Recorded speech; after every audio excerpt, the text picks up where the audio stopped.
Jadi Kedaton Nusantara Jakarta ini berdiri karena adanya satu semangat untuk mewarisi dan menghidupkan kembali kejayaan masa lalu, di mana sejarah itu menjadi satu mata rantai yang tidak bisa dilepaskan masa kini dan masa yang akan datang.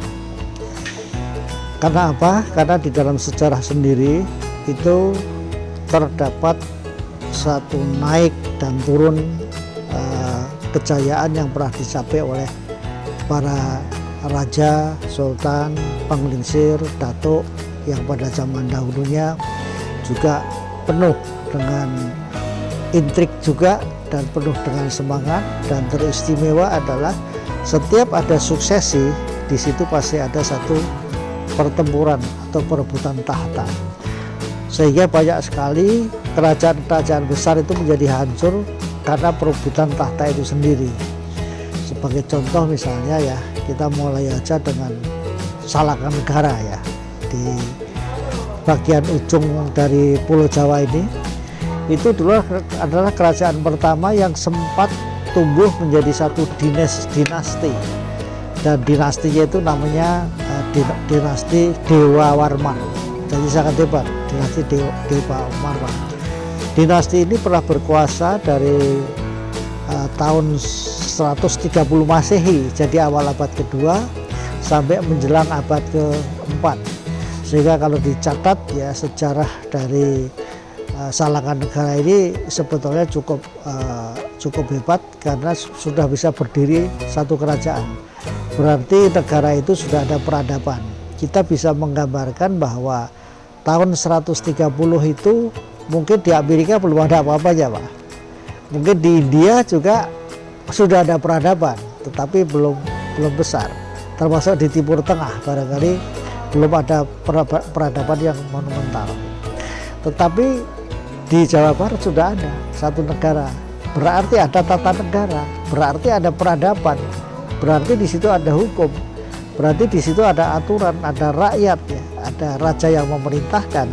Tentunya akhirnya menjadi peradaban dan kebudayaan itu sendiri.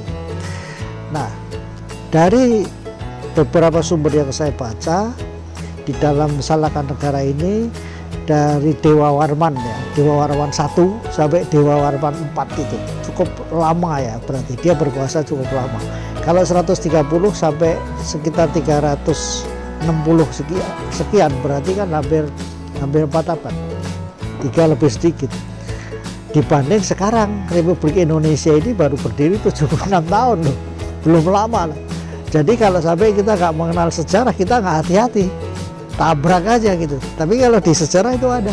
Kenapa dia bangkit dari nggak ada jadi ada? Salakan Negara itu menjadi dinasti Dewa Warman yang akhirnya menjadi kerajaan-kerajaan yang merupakan cikal bakal kerajaan di Sunda. Walaupun pada abad keempatnya itu muncul kerajaan Mulawarman, itu adanya di Kalimantan Timur. Nah, ini di sana juga menjadi peradaban seolah-olah pindah di Kalimantan Timur. Namun demikian sesungguhnya dari Salakan Negara itu tumbuh berikutnya yang namanya Purnawarman. Nah, Purnawarman itu sangat hebat sampai pada prasasti-prasasti dia diunggulkan seperti Dewa Wisnu, tapi naiknya gajah. Makanya kan kakinya seperti telapak gajah yang sangat gagah. Dan dia bisa mengalahkan musuh-musuhnya. Artinya dia hebat. Dan sebagai raja tentu panglima perang juga, dia menguasai peradaban. Dan kalau kita lihat di Kerawang itu kan ada Candi Jiwo. Nah, Candi Jiwo itu juga bagian dari peradaban masa lalu. Dan itu abad kedua juga, berarti bersamaan dengan Salakan Negara. Dan kita lihat di situ ada Singaparna juga. Nama-nama itu nama-nama kuno ya, nama-nama dari Jawa kuno yang layak kita perhitungkan untuk kita gali sebagai sejarah. Nah, setelah terjadi satu perbuatan kekuasaan dari terah atau dinasti Salakan Negara ini, nah setelah diseling dengan adanya Mulawarman, yang kelima Purnawarman itu mulai membangun peradaban lagi. Dan yang hebat seperti kita kenal sekarang itu, kenapa Jakarta banjir? karena dikirim hujan dari Bogor, kan seolah-olah begitu. Padahal dulu Purnawarman itu punya wilayah yang cukup luas antara Kali Citarum dan Kali Cisadane. Artinya Jakarta ini dulu di bawah Purnawarman kalau kita tilik sejarahnya itu. Dan pada saat itu kenapa tidak ada banjir? Karena Purnawarman itu raja yang sangat bijaksana. Jadi dia kerahkan rakyatnya untuk menggali sungai. Nah, jadi sungai itu digali. Sungai itu adalah Sungai Candraboga. Kalau sekarang disebut Bagasi atau Bekasi. Lah sungai itulah yang dikeruk oleh Purnawarman sehingga bisa mengalir lancar sampai ke muara itu. Sekarang itu ada prasasnya, Prasasti Tugu gitu. Nah, hebatnya Purnawarman itu tidak sekedar menggali kali sudah lancar, enggak. Dia bikin satu saluran atau satu dibagi itu supaya tidak satu arus, sehingga tanah yang dari kerukan itu dibuat satu bukit. Di atas bukitnya itu dibuat istana, tapi istana itu tidak untuk dirinya. Istana itu dibuat untuk para Brahmana. Agar apa? Brahmana itu kalau sekarang kan ulama, agar mereka berdoa untuk kejayaan Purnawarman itu. Nah, ini artinya dari zaman dulu pun spiritualisme atau religi atau agama itu di dalam mengatur suatu negara penting sekali. Bahkan seorang Purnawarman yang gagah perkasa itu tidak membuat istananya sendiri dulu. Yang dibuatnya adalah para ulama, para Brahmana yang hebat-hebat ini. Nah, itulah makanya dia dikenal mempunyai prasasti cukup banyak. Nah, ada kebun kopi di situ juga ada. Prasasti-prasasti cukup banyak mengenai Purnawarman. Maka dia dikenal sebagai raja yang hebat dan perkasa.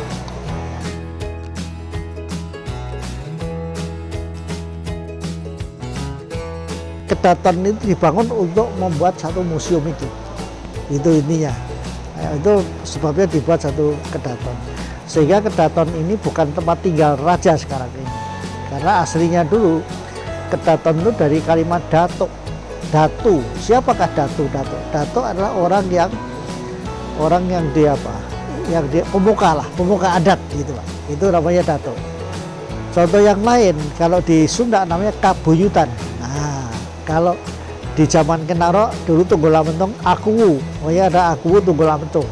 Nah, kembali ke kedaton di sini, itu di Jakarta ini dibangun karena apa?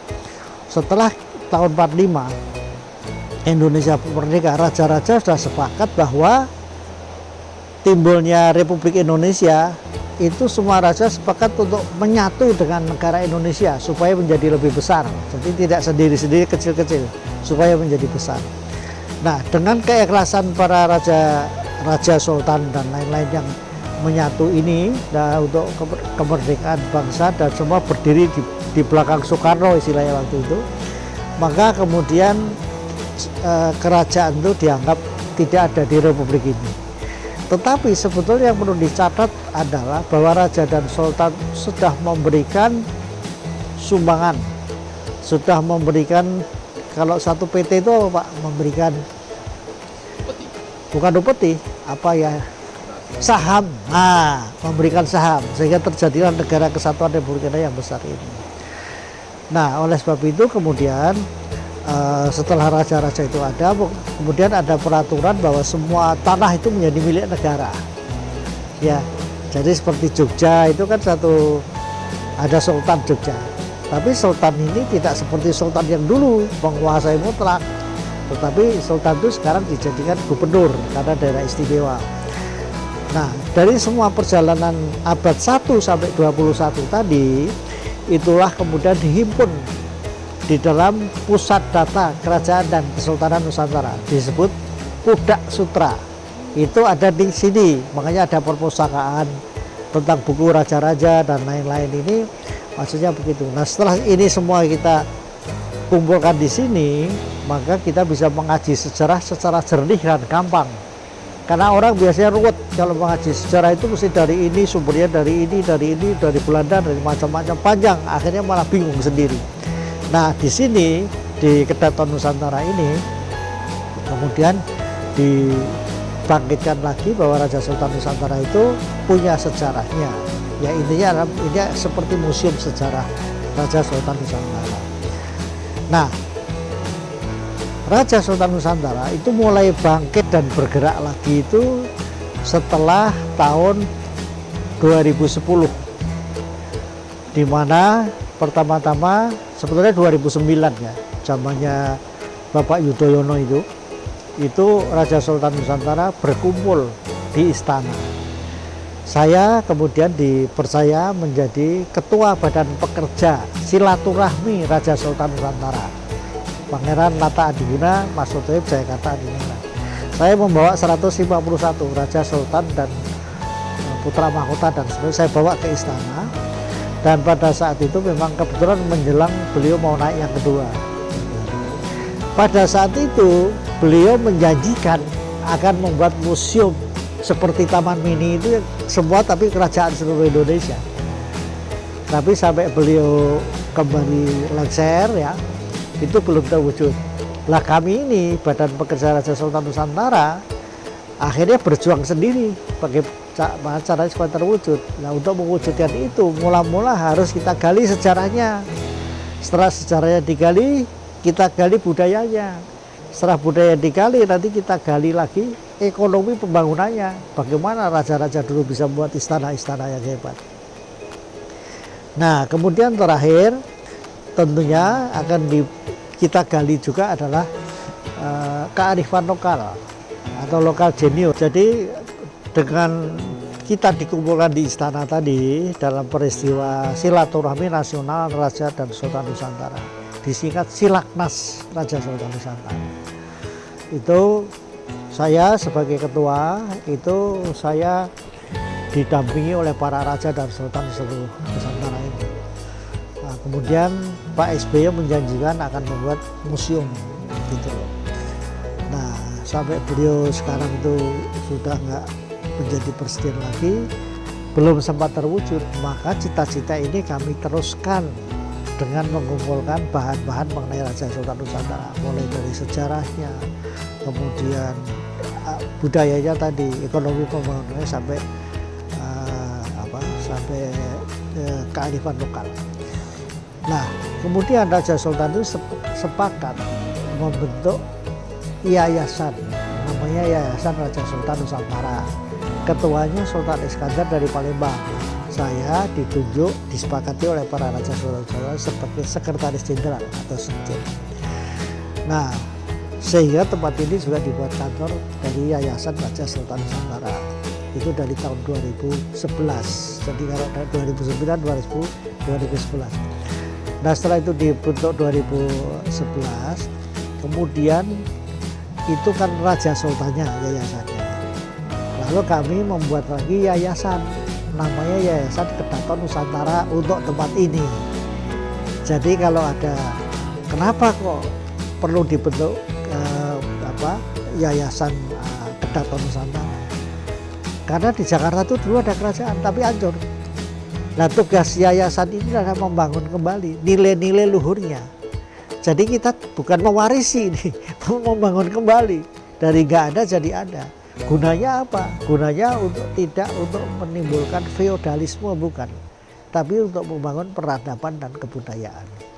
Karena peradaban dan kebudayaan itu hanya ada di perpustakaan keraton-keraton seluruh Indonesia. Kitab-kitab itu semua dari negara Kertagama itu kan semuanya kan adanya di keraton, para raton gitu kan, adanya di keraton. Termasuk dulu tahun 1621 sampai 67 kalau nggak salah, itu ada pujangga keraton Pangeran Langsakerta di Cirebon itu. Nah, itu juga menulis tentang kitab gede namanya Raja I Bumi Nusantara. Bahasanya itu Kawi Sunda sama Jawa. Itu saya simpan di sini, ada itu tebel itu. Nah, kemudian setelah itu 2010 saya Pangeran Nata Adiguna Masotib Jayakarta Adiningrat, setelah tadi menjadi sekjen Merah Sutra dan termasuk juga ada tugas silaturahmi nasional tadi, kami keliling seluruh Indonesia, Pak. Saya datang pertama kali ke Bali. Nah, di Bali itu kita bikin deklarasi semua, termasuk dengan Sultan Hamengkubuwono ke-10. Semua raja berkumpul di situ. Yang intinya kita harus membangun kekerabatan Kita tidak bisa hanya menunggu. Nah, setelah itu kita deklarasi seperti itu, namanya deklarasi untuk mempersatukan atau persaudaraan Raja Sultan Nusantara. Nah, kemudian kami berpikir bagaimana Jakarta itu nanti juga punya keraton. Nah, kemudian saya bekerja di taman ini selama 40 tahun. Saya pernah melihat ada keraton Buton, ya, keraton Buton yang untuk menjadi anjungan di taman ini. Nah, pada saat itu yang menjadi gubernur adalah dari Buton. Makanya dibangunlah rumah Buton ini yang sekarang saya pindah ke sini. Begitu gubernur ganti dari kerajaan Muna di Sulawesi Tenggara, gubernur bilang, ini robohin, ganti aja Muna. Dibikinlah rumah baru Muna, pakai cor-coran itu. Terus saya mikir, loh ini kan kayu hebat ya, nyatanya ini berdiri. Itu akhirnya dibeli sama orang Madura setelah dirobohin itu. Saya waktu itu masih manajer istana anak di taman. Tunggu. Kenapa Pak? Ini mau saya angkut ini. Udah saya beli. Berapa belinya? Pokoknya saya ingat saya beli 2 kali lipat lah. Kalau nggak salah dibeli sama dia 50 juta, saya beli 100 juta itu. Itu kayunya masih panjang-panjang. Oke, berarti Bapak udah lepas ya, ini menjadi hak saya ya. Saya bawa ke sini, ini belum ada jalan Pak. Ini masih sawah. Lalu saya panggil 40 orang tukang-tukang dari Kudus. Di sini selama setahun. Saya minta diberdirikan kembali, tapi nggak boleh kamu minta biaya untuk beli paku. Karena nggak beli di paku. Ini di paku pendal. Nah, akhirnya semua pakai pasak-pasak kayu semua.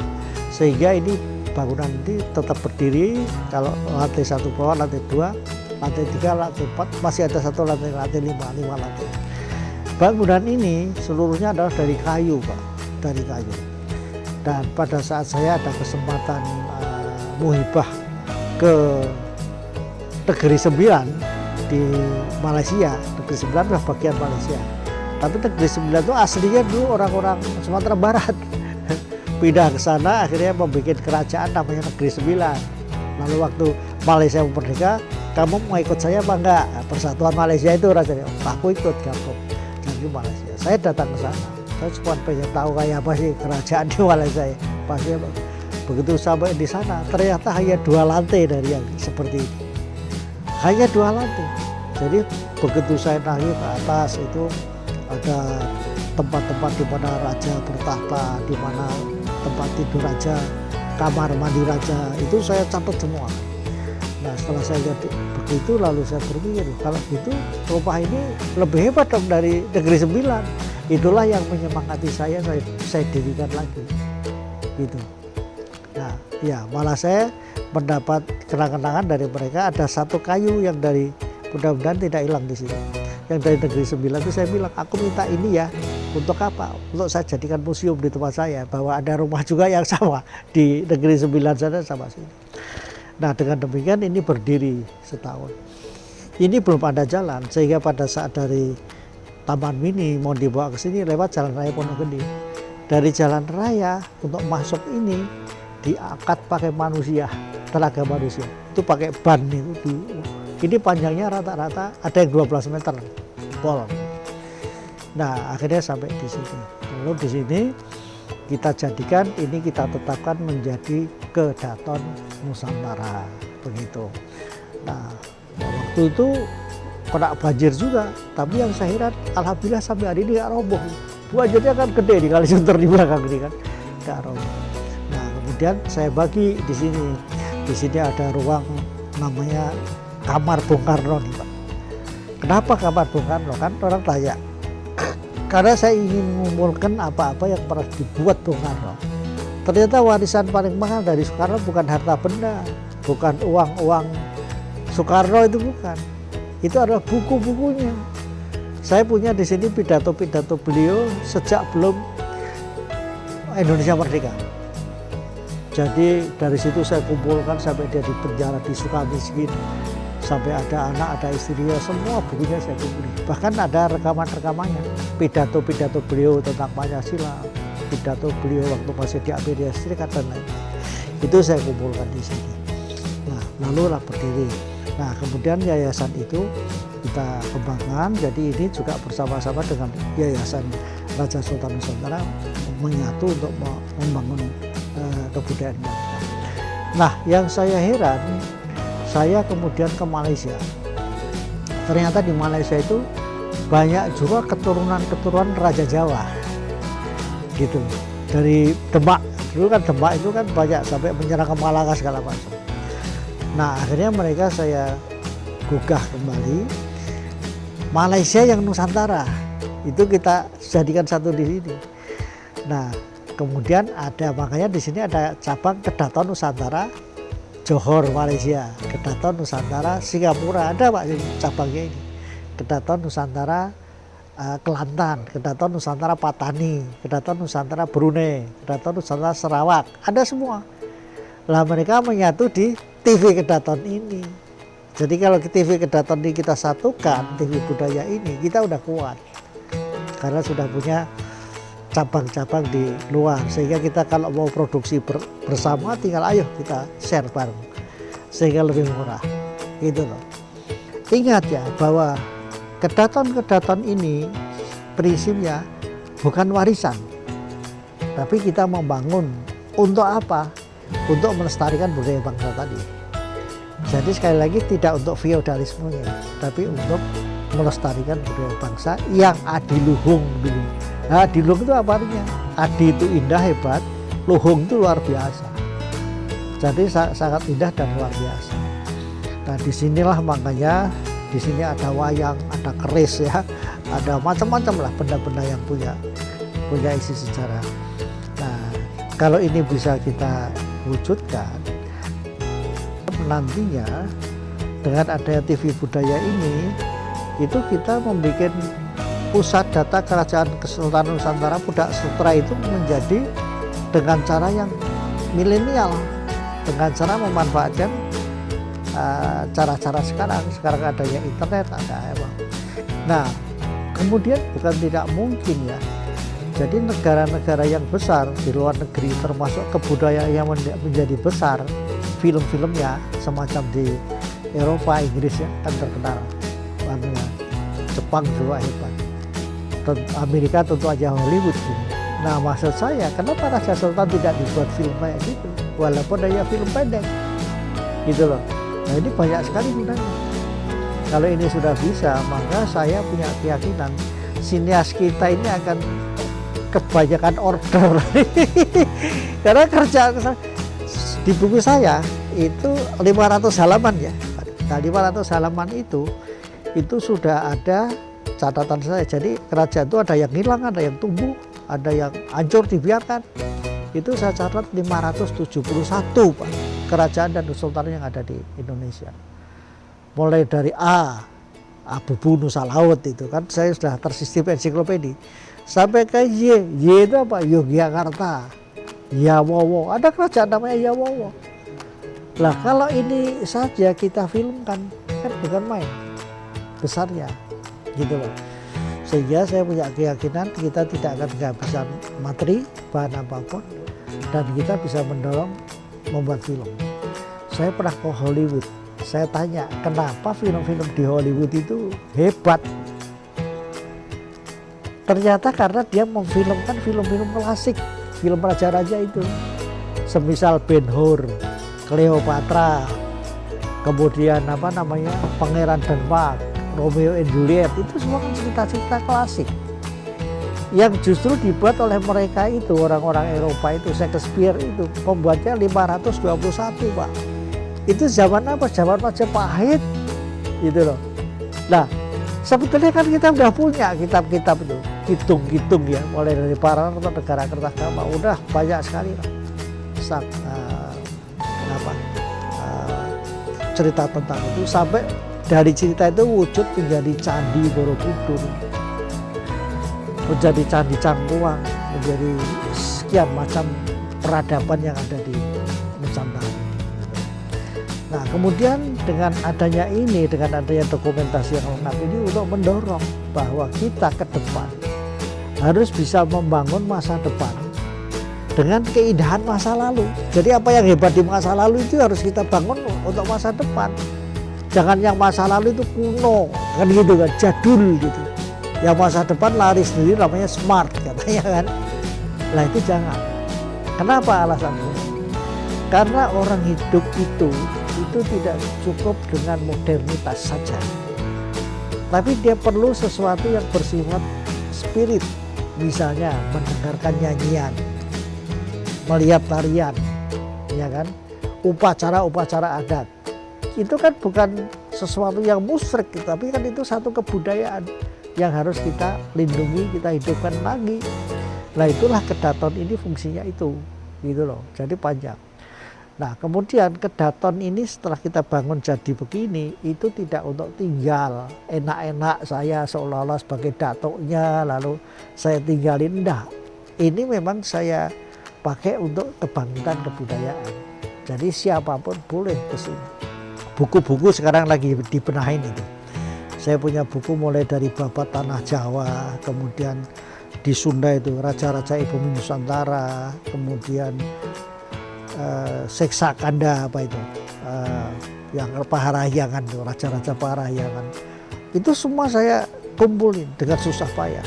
Itu ada buku yang tadinya tersebar di tempat noak segala macam itu, sekarang udah berkumpul di tempat saya. Nah nanti tugasnya bapak-bapak itu mendigitalisasikan supaya tidak hancur. Nah gitu. Nah kalau ini sudah, itu semua itu tertata dengan baik, itu baru jadi uang. Karena orang perlu, ya kan. Nah terus orang mau bikin skenario, oh boleh saya punya ini Sangkuriang yang keren, gitu kan. Oke Pak mau. Nah, Wadibiro, kan gitu kira-kira. Nah sekarang kita bangun itu dulu semua. Karena untuk kemandirian kebersamaan. Dan saya punya pengalaman ya, saya membentuk pertama kali pengalaman organisasi saya. Saya dimatangkan di Taman Mini, Pak. Saya masuk Taman Mini itu mulai dari nyangkul pertama bikin Taman Mini. Sampai 40 tahun saya dipensiunkan. Udah lebih, kamu sudah nggak berguna di sini. Pensiun, Pak. Nah, begitu saya pensiun, sepanjang perjalanan saya itu di Taman Mini, itu saya membentuk organisasi-organisasi. Saya pernah jadi pengurus Persatuan Pedalangan Indonesia. Saya pernah jadi pengurus Dewan Pakar dan tidak tahu pangannya apa saja itu. Senawangi, Sekretariat Nasional Wayang Indonesia. Saya membentuk paranormal. Oh, ini banyak ini dari Banten, dari seluruh Indonesia. Namanya Forum Komunikasi Paranormal dan Penyembuh Alternatif. Orang menyingkat FKPPAI. Sekarang dirubah menjadi Forum Keluarga Paranormal dan Penyembuh Alternatif. Nah, itu juga jalan. Itu 8.000 lebih anggotanya seluruh Indonesia. Kemudian saya di sini Yayasan Kedaton Nusantara itu sudah mulai banyak juga. Nah, kalau itu sudah berputar begitu komunitasnya kita bangun, ya jadi sendiri. Otomatis akan jadi sendiri. Gitu. Nah, ini pengalaman saya. Pernah kan Bapak kenal namanya Ki Joko Budu? Pernah dengar kan? Nah, karena terkenal kan. Dia tidak terkenal hanya di sini loh. Dia terkenal sampai ya seluruh bola dunia ini tahu Joko Budu ini. Nah, sampai suatu saat tiba-tiba dia didatangi oleh majalah besar, Geografi itu kan majalah internasional, fotonya bagus-bagus. Gara-gara dia mengucapkan gini, Joko Budu, kamu agamanya apa? Jawabnya itu nyeleneh, namanya Joko Budu kan. Dia jawab, aku tidak punya agama, tapi aku bertuhan. Itu orang Arab pada marah. Nah, akibatnya orang jadi pengen tahu siapa Joko Budu. Sehingga 2011 itu kita diundang oleh Amerika Serikat. Saya sama Joko Budu, karena saya ketua FKPPI, Joko Budu sebagai anggota FKPPI. Saya diundang ke Amerika Serikat untuk melihat paranormal di sana itu seperti apa. Nah, semuanya ini Joko Budu itu lahir juga di Kedaton ini. Jadi Kedaton tadi adalah pusat menggerakkan kebudayaan. Kebudayaan itu budidaya manusia untuk memenuhi kebutuhannya lahir maupun batin. Kebudayaan lahir apa? Termasuk menu makanan. mobil, pesawat, sandang, pangan itu lahir bisa dirasakan. Tapi kebudayaan spiritual atau kebudayaan yang bersifat batin itu apa? Religiositas beragama itu kebudayaan. Karena apa? Agamanya itu agama. Tapi sajadahnya itu kan hasil kebudayaan. Masjidnya itu kan hasil kebudayaan. Ini harus diperjelas seperti itu. Nah, dengan adanya kita diundang ke Amerika Serikat, akhirnya kita makin tahu ternyata paranormal Indonesia itu nggak kalah sama paranormal Amerika itu. Nah, sampai kita ke Hollywood segala macam. Nah, kembali tadi saya ulang lagi, Hollywood kenapa maju? Karena dia justru membuat film-film klasik. Ben-Hur sampai sekarang saya muter berkali-kali nggak bosan, iya kan? Belum yang lain-lain itu, yang sangat banyak sekali. Ada yang 300 pasukan Yunani apa segala macam. Pokoknya gitu. Nah dari situ akhirnya saya tahu kenapa Amerika maju. Jadi setelah mereka bikin film di Hollywood tadi, Ben-Hur segala macam, itu kan ada pacuan kuda kan, muter gitu kan. Dan sekarang ya mobil, tapi dulu kuda. Itu tidak dibongkar, jadi museum. Jadi seluruh Hollywood itu sebetulnya taman mininya dunia itu, gitu loh. Dia bikin semuanya sampai sekarang ada. Nah, jadi saya perjelas bahwa Kedaton ini dibuat adalah untuk melestarikan, membangunkan kembali atau renaissance seperti lebih tepat, membangkitkan kembali kebudayaan masa lalu yang berguna, yang baik-baik untuk kemajuan masa depan yang jauh lebih baik lagi. Nah, saya selaku kalau di sini namanya pengagum ya, saya ngurusi ketua Yayasan Raja Sultan Nusantara di sini. Itu berharap sesungguhnya keindahan masa lalu itu tidak akan pernah pudar, karena dia sudah sampai pada tingkat yang klasik yang adiluhung. Jadi satu contoh misalnya, kenapa kalau orang mau beli mobil itu selalu lihat modelnya, wah ini jadul ini, begitu ada yang baru lagi, wah ini keren nih. Gitu. Artinya apa? Artinya bentuk mobil itu menjadi sangat keren. Itu ada proses. Dari yang dulu cuma kotak doang kayak truk gitu ya, atau mobil paket itu kan, akhirnya dibentuk-bentuk seperti sekarang ini. Nissan Juke yang meliuk-liuk seperti itu, iya kan? Kemudian Avanza menjadi berapa? Nah, model atau bentuk atau artistik tadi itu nggak bisa dibuat tiba-tiba sekarang. Oleh sebab itu kalau orang misalnya kita berdiri di Tamrin yang sekarang, lalu kita berdiri di Singapura, itu nggak ada bedanya karena bangunannya semua kotak-kotak, ya kotak-kotak semua kan. Sampai saya bilang bangunan kayak rumah burung dara, kotak-kotak. Tapi coba kalau kita datang tiba-tiba ke Thailand, wah saya di Thailand nih, karena keluar airport aja udah ada patung gajah putih, ya kan? Kesana semuanya serba Thailand. Lah kita kan enggak. Kita misalnya mau bikin sekarang yang paling ini tempat kesenian aja. Tempat kesenian yang ada di Pasar Baru itu kan buatan Belanda sama Inggris, karena habis Belanda di Inggris. Itu yang bikin kan orang Barat. Oleh sebab itu bentuknya teater di zaman Shakespeare. Gitu. Tapi kenapa nggak indah seperti kalau kita lihat Candi Borobudur itu kan indah sekali. Ya, Prambanan indah sekali. Nah, artistik seperti Borobudur dan Prambanan itu tidak bisa dibuat hanya dalam proyek setahun 2 tahun. Itu 100 tahun baru jadi itu candi itu. Satu. Saya punya mimpi begini. Sebetulnya negara modern Indonesia ke depan itu harus bisa membangun tidak hanya istana olahraga, kita harus bisa bikin istana kebudayaan. Lalu bentuknya kayak apa kan itu? Bentuknya itu adalah misalnya itu harus gede, kayak gedung Capitol kalau di Amerika. Tapi bentuk keindahannya itu harus seperti indahnya Candi Prambanan, Candi Borobudur gitu. Tapi di dalamnya jangan bumpet seperti sekarang. Borobudur kan tidak bisa dimasuki. Nah, karena zaman sekarang bentuknya itu dengan konstruksi yang modern, dengan konstruksi yang besi gitu. Tapi dari luar indah ya gitu. Dalamnya fungsional, bisa untuk pergelaran kesenian, bahkan bisa untuk membuat film karena besarnya gitu. Nah, itu yang saya maksudkan. Jadi sekali lagi, adanya Kedaton Nusantara itu adalah memacu agar bangsa kita ke depan itu tetap memelihara tidak hanya warisan budaya, tapi memelihara keindahan atau artistik masa lalu untuk kita kembangkan menjadi arsitektur yang modern yang kita sesuaikan dengan kemajuan zaman.